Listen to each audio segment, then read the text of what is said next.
Bonjour, alors aujourd'hui on va parler à nouveau de dépression et on va préciser davantage ce qu'est la dépression.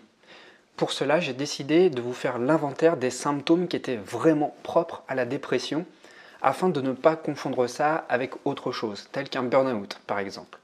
Alors j'ai décidé de vous faire une liste de ces symptômes et je vais diviser les symptômes en deux catégories. Il va y avoir les symptômes physiques et les symptômes psychologiques. Et enfin, je vais vous apporter des solutions qui me semblent bonnes et appropriées pour vous remettre en selle et reprendre le rythme de votre vie. Car il est vraiment question de reprendre le rythme. Le propre de la dépression, c'est d'être dans une phase d'immobilisme, de rester sur le côté de la route et de voir la vie continuer à côté. D'accord? Donc l'idée ici, c'est de vous remettre en selle, de vous remettre en mouvement pour que vous puissiez revenir sur le chemin de votre vie. Chacun a sa manière pour se remettre en mouvement. Parmi toutes les solutions que je vais vous proposer, évidemment, il y en a qui vont vous parler et puis d'autres qui vont moins vous convenir. Ici, le plus important, c'est de choisir vraiment ce qui vous parle, c'est de choisir ce qui vous convient parce que ça va être l'outil le plus adapté et c'est ce qui va vous permettre de vous remettre en mouvement. Alors si vous souhaitez vraiment travailler sur vous, je viens tout juste de mettre en place une nouvelle formation qui s'appelle l'antidote à la dépression. Ce programme, c'est une formation en ligne sous forme de modules vidéo avec plein d'exercices à télécharger. Avec ce programme, vous allez avoir une feuille de route, notamment pour la saison hivernale. Et cette feuille de route va vous permettre d'accorder votre énergie, c'est-à-dire le mouvement qui vous anime en cette saison hivernale, pour pouvoir l'accorder et être aligné avec ce qu'on est en train de vivre en ce moment. Donc vous allez avoir une feuille de route pour chaque mois d'hiver et vous allez avoir plein d'exercices de tai chi, de qigong et plein d'autres choses encore super intéressantes à voir. Alors si vous souhaitez tirer le meilleur de l'hiver et vous sentir aligné avec cette saison, bien vous avez juste acheté un coup d'œil, c'est le premier lien dans la description. La formation est encore en lancement jusqu'à dimanche, vous pouvez en profiter. Alors maintenant, on va commencer par faire le descriptif des symptômes physiques qui sont vraiment en lien avec la dépression. La première chose, c'est que vous sentez une énorme pesanteur. Vous vous sentez extrêmement fatigué. Même si vous dormez beaucoup, même si vous ne faites pas grand-chose physiquement, cette fatigue vous pèse beaucoup et a tendance à énormément influencer votre quotidien dans le sens où vous vous sentez rarement capable de vous engager dans des actions aussi simples soient-elles, comme par exemple faire des courses.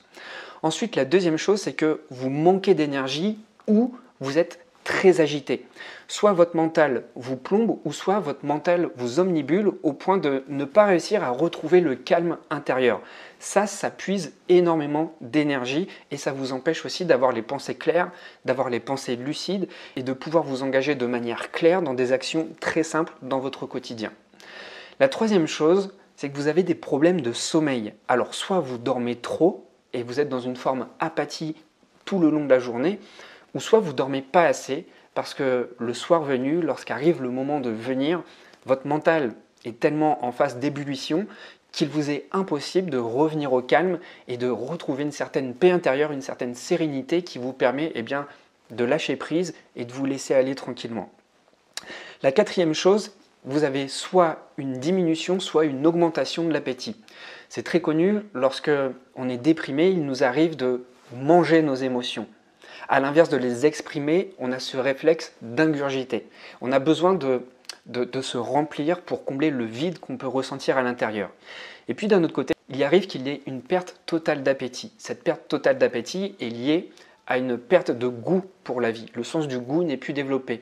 Et de manière générale, cet appétit pour les aliments, on peut le retrouver aussi dans une perte d'appétit pour les choses autour de soi. N'importe quoi qui nous fasse plaisir, comme par exemple écouter un bon morceau de musique, on perd l'appétit d'écouter des choses qui nous font plaisir. Ensuite, il y a une diminution de la libido, c'est-à-dire une perte d'intérêt sexuel. Et cette pulsion de vie qui est liée vraiment à notre chakra racine, cette pulsion qui est forte, cette pulsion qui est primaire, cette pulsion qui est vitale, est liée à l'élan de vie, à la pulsion de vie. En psychologie, on appelle ça la pulsion éros, dans la théorie du développement sexuel de Sigmund Freud. Donc, en pleine dépression, on ne se sent plus traversé par le flux de la vie et on n'est plus animé par cette énergie sexuelle qui est fondamentale pour se sentir ancré. Ensuite, en numéro 6, au niveau des symptômes physiques, peuvent apparaître également des maux physiques, des maux de tête très souvent, des sortes de névralgie. Et le fait de sentir énormément de tension dans le corps, eh bien, très souvent les tensions elles se retrouvent dans le dos Et également, on peut également retrouver des brûlures d'estomac, des maux d'estomac, parce que nous sommes tellement tendus que le système digestif se contracte également. Maintenant, on va passer aux symptômes psychologiques. Alors sur le plan psychologique, vous pouvez ressentir une grande tristesse. C'est-à-dire que vous pouvez laisser couler beaucoup de larmes sans trop vraiment en connaître les raisons. C'est ça qui est vraiment déroutant dans une dépression, c'est qu'on est dans le brouillard, on est dans un état émotionnel où on ressent énormément de tristesse sans vraiment en connaître la vraie raison. Votre défi ici, c'est de vraiment identifier ce qui ne va pas. Ensuite, il y a une perte d'intérêt pour tout ce qu'il y a dans notre vie, pour tous les domaines de notre vie, pour notre activité professionnelle, pour notre vie sociale, mais aussi pour la vie familiale. On ne sait plus vraiment comment se positionner, on perd nos repères, on n'arrive plus à trouver sa place, et puis surtout, on perd le sens des choses. On ne sait plus vraiment dans quel but on va travailler, on ne sait plus ce qui nous anime dans ce travail. De même dans la famille, on a tendance à perdre son rôle. On ne sait plus vraiment comment se positionner par rapport à son conjoint, par rapport à ses enfants. On a du mal vraiment à reprendre, à réunir les éléments de notre personnalité et se raccrocher à la vie. Quant aux relations sociales, n'en parlons pas. Le fait d'être dans une dépression, on est dans une phase de fermeture, on n'est plus du tout ouvert sur le monde. Et c'est pareil, nos relations perdent du sens, donc peu à peu, on s'en détache. Ensuite, existe également un fort sentiment de culpabilité ou d'échec. Le fait de se sentir mal, le fait de se sentir détaché de la vie nous fait ressentir de la culpabilité, même de la honte. Et on perd de la fierté. Et on a de moins en moins d'amour propre. Et ça va de pair avec le 10e symptôme psychologique qui est l'estime de soi, la diminution de l'estime de soi. On n'est plus fier de soi, on ne croit plus en soi et on se sent plus capable de s'engager quelque part parce qu'on n'arrive plus à capitaliser sur nos expériences précédentes, puisqu'on s'est coupé de tous les éléments qui font qu'on est fier de nous. Et puisqu'on a une perception de nous qui est médiocre, eh bien on se raccroche qu'à des faits passés dans lesquels on a été en échec et auprès desquels on va s'identifier. D'accord ? Ensuite, on a de la difficulté à se concentrer sur une tâche même très simple, comme par exemple, je ne sais pas, ranger son bureau. Eh bien ici, c'est votre mental. Votre mental est complètement dispersé. Vous êtes tellement dans votre tête que même réaliser une action très simple devient non seulement très pénible sur le plan de l'énergie que ça réclame, mais en plus, vous avez du mal à achever cette tâche dans son ensemble. Pour poursuivre l'inventaire, vous pouvez également avoir des difficultés à prendre des décisions. Un engagement même très simple vous réclame énormément d'énergie et vous laisse toujours perplexe. Parce que vous avez une perte de repère et vous ne savez plus vraiment prioriser ce qui est important ou pas pour vous. Tout devient une corvée. Tout devient une corvée et vous avez peut-être l'impression de vous mettre en danger ou de ne pas vous sentir capable à chaque fois que vous vous engagez dans quelque chose, même de très simple. Et enfin, le dernier symptôme, c'est le fait de ressentir, d'avoir des pensées noires, des pensées suicidaires. Vous avez peut-être l'impression de ne pas voir le bout du tunnel. Vous êtes quelque part comme dans une impasse mentale où vous vous sentez prisonnier de vos idées. Donc ça, c'est le constat. Si vous sentez que vous êtes en dépression, vous avez au moins plus de la moitié de ces symptômes physiques et psychologiques. En tout, j'en ai énuméré 13. Maintenant, on va s'intéresser aux solutions. Il existe des solutions et pour vous rassurer, dites-vous que votre état n'est pas un état définitif. Tout comme l'énergie des saisons, tout comme les jours qui passent, tout est mouvement. Les bonnes choses sont en mouvement, les mauvaises choses également sont en mouvement. Sauf que lorsque c'est désagréable, eh bien on a l'impression évidemment que ça dure plus longtemps. Donc la première solution que j'ai à vous proposer et qui est l'une des plus évidentes, c'est de travailler l'ancrage. C'est une étape nécessaire pour accueillir cette dépression.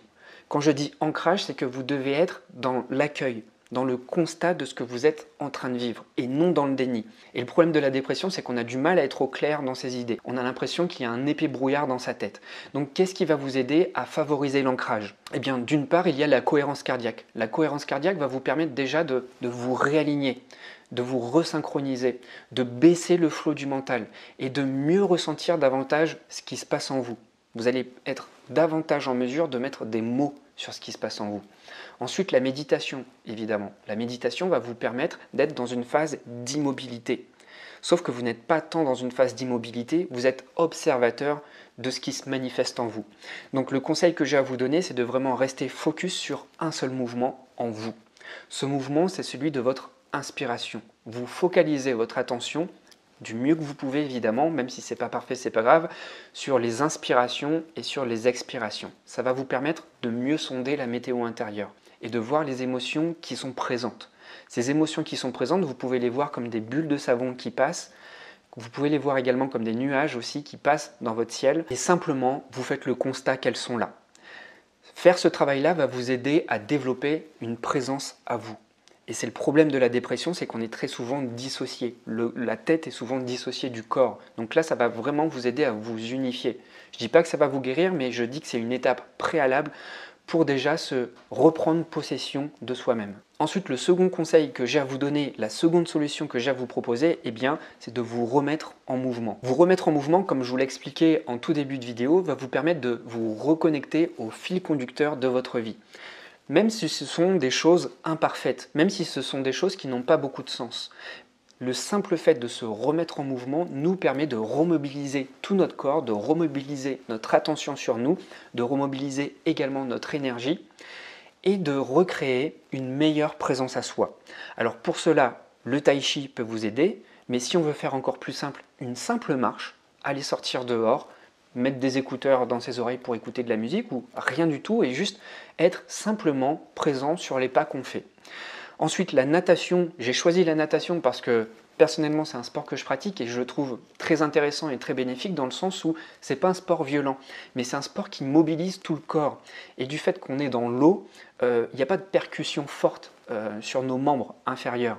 De fait, on peut facilement se mettre en mouvement sans que ce soit trop violent pour le corps. Et puis la danse aussi, notamment la danse, eh bien, par définition la danse c'est du mouvement, ça vous permet surtout de vous réancrer par rapport à votre corps, de remobiliser toute votre attention kinesthésique sur de la musique. La troisième solution que j'ai à vous proposer, eh bien, c'est de varier vos environnements. Vous savez, très souvent, pour changer d'état mental, il est conseillé de changer d'endroit. Et si vous passez trop de temps dans un espace où vous développez un mal-être, eh bien vous allez rapidement associer cet espace à ce mal-être. Donc si vous restez tout le temps enfermé dans votre appartement, il se peut que vous associez votre logement à un mal-être. Donc pour éviter de cristalliser trop d'émotions négatives sur l'endroit où vous passez le plus de moments tristes, de moments seuls, je vous invite à changer fréquemment d'endroit. Alors l'idée, ce n'est pas de dépenser, de disperser votre énergie ça et là un petit peu partout. L'idée, c'est simplement de favoriser de nouvelles stimulations. Simplement aller boire un café ou aller dans un salon de thé, aller dans un environnement qui vous parle, un environnement qui vous ressource, mais surtout un environnement qui va changer vos idées. Le fait de laisser venir à soi de nouvelles stimulations va vous permettre de faire émerger un nouvel état mental, un nouvel état d'être, mais aussi un nouvel état émotionnel. Quatrième solution que j'ai à vous proposer, eh bien, c'est de faire appel à des personnes ressources. Même si on considère qu'on n'a pas beaucoup d'amis dans son entourage, il y a malgré tout des personnes ressources. Les personnes ressources, ce sont des personnes qui n'ont pas forcément de conseils précis à vous apporter, mais ce sont des personnes dont la présence vous est bénéfique.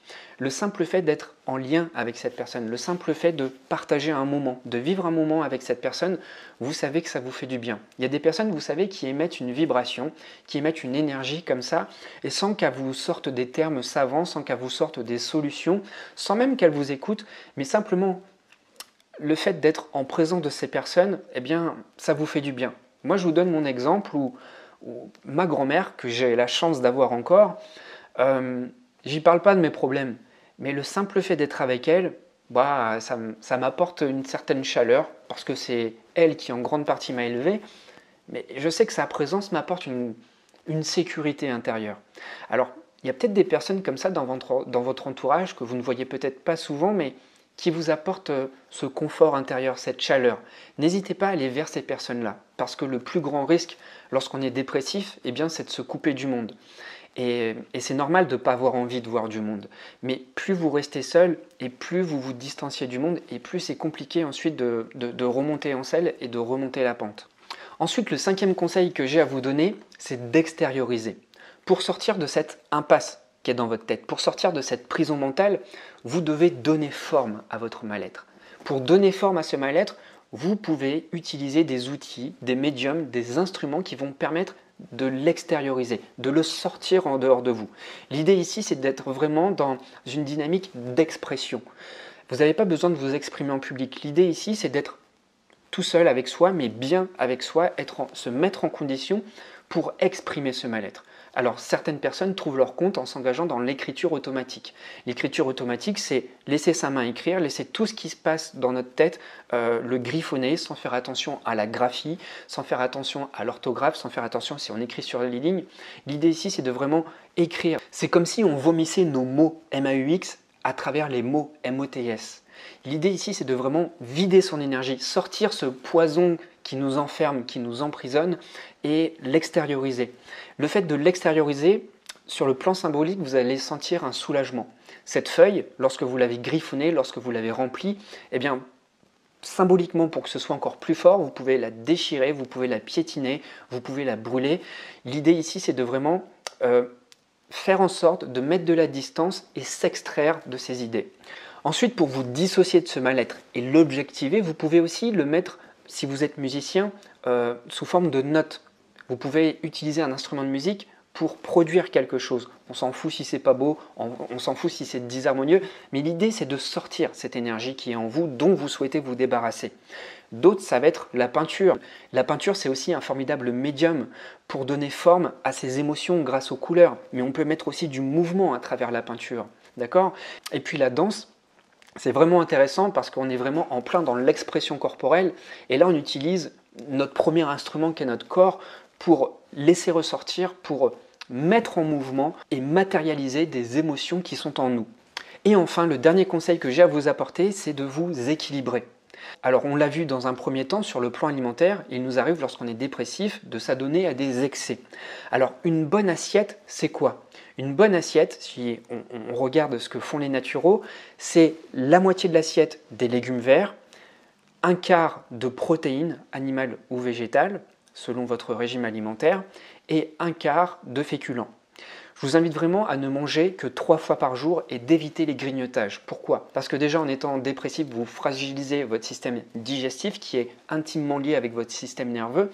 Et ensuite, les grignotages, même si vous mangez un Mars à 16 heures, eh bien ce qui se passe, c'est que vous remobilisez votre système digestif comme si vous preniez un repas entier. D'accord? Donc lorsque vous mangez la moindre petite chose, quelques chips ou du chocolat ou des trucs pas bons, vous remobilisez l'ensemble de l'énergie nécessaire pour une digestion complète. Donc ici l'idée c'est de simplement manger 3 fois par jour et si vous souhaitez quelque chose au goûter, eh bien mangez quelque chose de sain. Mangez un fruit, mangez une banane, mangez une pomme, mais mangez simplement quelque chose qui est sain. D'accord? Et le fait de remobiliser toute l'énergie sur le plan digestif, ça va aussi affaiblir votre mental. Vous voyez quand vous avez fait un repas, comment vous vous sentez après un repas? On se sent souvent très fatigué. Alors lorsque vous grignotez, eh ben, vous contribuez en permanence à fatiguer votre système nerveux et donc votre mental. Alors même s'il y a cette notion de plaisir sur du court terme, il faut voir les conséquences sur du long terme et voir quelle est la part de bénéfice et la part de désagrément pour vous aider à résister aux tentations. Ensuite, le sommeil. Je sais à quel point le sommeil, c'est hyper important et à quel point il est fragile lorsqu'on est dépressif. Mais vous devez vraiment d'équilibrer votre sommeil. Mais si vous ne respectez pas ce pilier fondamental qu'est le sommeil dans votre équilibre, tout le reste ne va pas suivre. Alors pour être plus en phase avec vos rythmes de sommeil, vous pouvez prendre de la mélatonine. Je pense que vous connaissez ça, la mélatonine favorise l'endormissement. D'autres personnes vous parleront de luminothérapie. Je ne peux pas vous en parler parce que je n'ai jamais essayé, mais certainement que c'est bénéfique. En tout cas, il n'y a rien à perdre là-dessus. Ensuite, j'ai autre chose à vous conseiller, c'est la gémothérapie. La gémothérapie, c'est du macérat de bourgeon, c'est comme des huiles essentielles mais en plus concentré, en plus fort. Le bourgeon de figuier notamment va vous permettre de favoriser l'endormissement le soir, mais surtout, ça va vous permettre d'atténuer les ruminations mentales. Parce que ce qui vous empêche de dormir le soir, c'est souvent votre mental qui est trop agité. Ce n'est pas le manque de fatigue, c'est le mental qui fait que vous êtes en hypervigilance tout le temps. Donc si vous souhaitez retrouver plus de paix intérieure, plus de sérénité le soir, je vous conseille vivement de prendre du bourgeon de figuier. Vous allez voir, ça a un effet bénéfique. Ce sont des traitements qui se font sur 3 à 4 semaines. Vous pouvez ensuite le reprendre 2 semaines plus tard. Donc faites le test dans la durée sur 3 à 4 semaines et voyez les résultats. Ensuite, ce que je vous conseille aussi pour favoriser le sommeil, évidemment, c'est de clore les écrans le plus tôt possible le soir. D'accord? C'est important, la lumière bleue des écrans est vraiment néfaste. Donc, lorsque vous êtes dans votre chambre, ne faites rien d'autre que de dormir. Si vous n'avez pas envie de dormir, ne restez pas dans votre chambre. Si vous souhaitez vous occuper dans votre chambre, prenez du format papier, prenez un livre, prenez une bande dessinée ou écoutez quelque chose. D'accord? Mais n'exposez pas vos yeux à la lumière bleue parce que ça ralentit ou en tout cas ça écarte l'envie de dormir. Ensuite, il est question d'équilibrer ses émotions. Alors là, on va revenir à un conseil précédent. Il vous faut extérioriser, il vous faut exprimer vos émotions. Il faut trouver un exutoire. Si vous avez envie de pleurer, prenez un oreiller et laissez-vous aller. Lâchez prise, pardonnez-vous. Pardonnez-vous et ne vous sentez pas coupable de ressentir un mal-être. Vous ressentir coupable, ça ne va pas contribuer à ce que vous puissiez l'exprimer. Vous allez rester dans votre tête et vous allez contenir cette culpabilité. Donc pour laisser éclore cette tristesse, cette culpabilité, laissez-vous aller, laissez-vous pleurer, permettez-vous ça. Si vous n'y arrivez pas du premier coup, c'est pas grave. Mais prenez-vous des moments pour vous laisser aller. Si vous avez besoin d'un support, peut-être une musique qui vous émeut, allez-y. Si vous avez besoin de regarder une photo, un truc comme ça, allez-y. Cherchez des stimuli qui vont vous permettre de laisser émerger ce trop-plein qui est en vous. L'idée ici, c'est de vraiment débloquer l'énergie. Et enfin, le dernier point pour vous aider à rester équilibré, c'est de travailler l'équilibre au niveau de votre concentration. Comme on l'a vu tout à l'heure, au niveau de votre concentration, votre mental part dans tous les sens, ce qui fait que vous vous dispersez énormément. Donc ce qui va vous aider, c'est un exercice. C'est un exercice de kinésiologie. Cet exercice consiste à croiser les membres. Notre cerveau, en fait, il est constitué de deux hémisphères, l'hémisphère droit et l'hémisphère gauche. Au centre, il y a le corps calleux. Et ce corps calleux permet justement aux informations de circuler de l'hémisphère droit à l'hémisphère gauche. Et très souvent, lorsqu'on est dans une phase d'immobilisme, quand on est déprimé, c'est-à-dire qu'on est dans le canapé, on ne bouge pas, on s'aperçoit que notre énergie c'est pareil, elle est au point mort, nos idées c'est pareil, il y a du brouillard en soi. Donc l'idée ici, encore une fois, c'est de se remettre en mouvement. Et je vais vous montrer très simplement, il s'agit simplement de croiser les membres inférieurs et les membres supérieurs. De faire cet exercice-là, faites le test le matin au réveil ou même dans la journée lorsque vous avez un moment de libre, lorsque vous êtes isolé. Vous allez, alors on va peut-être pas voir ma tête, si je me recule un petit peu. Vous faites en sorte de croiser, donc je lève la jambe gauche et je lève le bras droit. Donc on fait comme ça et inversement, je lève le bras droit et je lève le bras gauche et je lève la jambe droite, comme ça. Et on croise les mouvements et on fait cet exercice-là pendant quelques minutes. Voilà, et vous allez voir qu'ensuite, la circulation de l'énergie est beaucoup plus fluide et en tout cas, on peut beaucoup plus facilement se concentrer si on a une tâche à faire.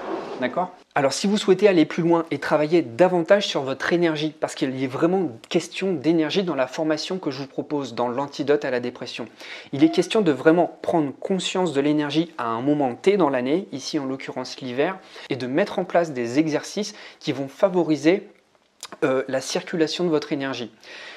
L'élément qui définit l'hiver, c'est l'eau. Et l'eau, elle a un mouvement ascendant. L'eau, ça ne monte pas. Et le problème, c'est qu'on voudrait être en pleine forme. On voudrait être en pleine forme en hiver comme on l'est en été.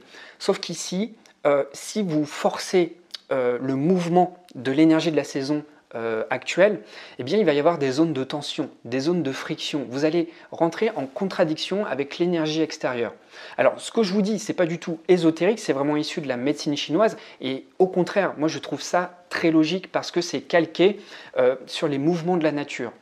Et dans toute cette formation, je vous accompagne à prendre conscience de votre propre énergie et de savoir la diriger au bon endroit et au bon moment. Donc, je vais vous accompagner à travers différents modules vidéo. Il y en a 7 en tout. Il y a une mind map qui récapitule tout. Et vous avez ensuite plein d'exercices pour changer votre vision vis-à-vis de vous-même, vis-à-vis du monde autour de vous, vis-à-vis de vos proches, mais vis-à-vis de votre vie en général. Donc il y a différents domaines dans votre vie sur lesquels on va travailler, différents domaines dans votre vie où on va se remettre en question, on va laisser aussi émerger, on va mettre de la lumière sur vos zones d'ombre et je vous accompagne pas à pas et je vous donne même pour chaque exercice mon propre exemple, c'est-à-dire que je me sers de moi pour faire une étude de cas et pour vous montrer la manière avec laquelle j'exécute ces exercices. C'est très simple, C'est très facile et c'est extrêmement complet. Donc vous allez même avoir une fiche de route pour tous les mois d'hiver que vous allez pouvoir réemployer les années suivantes afin d'être sûr d'être sur les bons rails. Voilà, si vous avez des questions relatives à cette formation, eh bien n'hésitez pas, vous pouvez me la poser dans les commentaires, je suis là pour vous répondre. Je vous invite vraiment, si vous êtes dans un état dépressif, si vous n'êtes pas bien dans votre peau, à mettre en place les premières solutions que je vous ai proposées ici dans cette vidéo. Si vraiment vous souhaitez aller plus loin et de manière adaptée et avoir des outils performants qui vous permettent de vous reconnecter à vous et avoir une énergie fluide, eh bien je vous donne rendez-vous de l'autre côté dans la formation. En tout cas, je vous remercie beaucoup pour votre présence, je vous remercie beaucoup pour votre écoute et je vous dis à très bientôt. Portez-vous bien.